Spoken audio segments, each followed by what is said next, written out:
బిఎల్ఓలు విధులు సక్రమంగా నిర్వహించాలని జిల్లా అదనపు కలెక్టర్ నాగేష్ సూచించారు.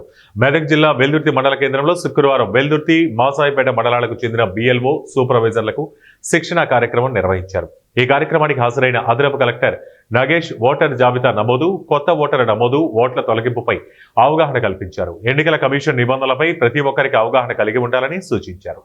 ఈ కార్యక్రమంలో అదనపు collector Nagesh, Narsapur RDO Mahipal Reddy, Veldurthi tahsildar Balalakshmi, Mosaipet tahsildar Gnanajyothi, master trainers Lakshminarayana, Prasanna Kumar, Shivashankar, Pandari, Kondal, Srinivas, girdawar, Narsing Yadav, revenue సిబ్బంది పాల్గొన్నారు.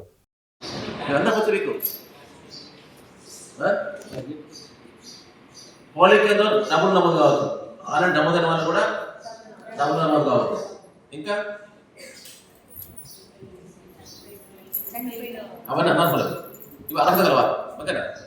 అర్హతగల పోయినప్పుడు మనం ఇంకెవరు ఉండొచ్చు, ఆడవాళ్ళు మగవాళ్ళు అందరూ ఉండొచ్చా, ఇతరులు కూడా ఉంటుందా, అవునుగా ఇతరులు ఉండదుగా, ఆడ మగ ఇతర మూడు, ఆడ మగ ఇతర మూడు. ఇంతకుముందు ఆడ మగం అంటే గతం నుంచి ఇతరులు అంటే ఏంటి, భారతదేశ పౌరుడై ఉండి 18 సంవత్సరాలు నిండి ఉండి స్థానికంగా ఉండి ఇతర పోలింగ్ కేంద్రంలో నమోదు కాకుండా ఉండి ఆడ కానీ మగ కానీ ఇతరులైన వారికి పోలింగ్ కేంద్రంలో వాళ్ళకి నమోదు అయితే ఉంటుంది అంతే.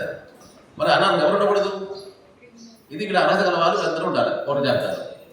మరి ఎవరు ఉండకూడదు, ఇంకా రివర్స్ ఉంటుంది. ఓటు ప్రత్యేకమైన చట్ట ప్రకారం వాళ్ళని జైల్లో రివర్స్ ఉంటారు, అది కూడా రివర్స్ ఉంటారు. ఎవరు ఉండకూడదు, అదో మంచి చెప్తుంది కృష్ణ, భారతదేశ పౌరులు కాని వారు, 18 సంవత్సరాలు నిండిన వారు, స్థానికంగా ఉండని వారు, చనిపోయిన వారు, శాశ్వతంగా వెళ్ళిపోయిన వారు, వలస వెళ్ళిపోయిన వారు, డబ్బులు ఆల్రెడీ ఉన్నవారు, మరోసారి ఇంటి కాకుండా ఉన్నవాళ్ళు, ఇటువంటి వాళ్ళు అన్నారు. అంటే ఏమైందంటే మనకు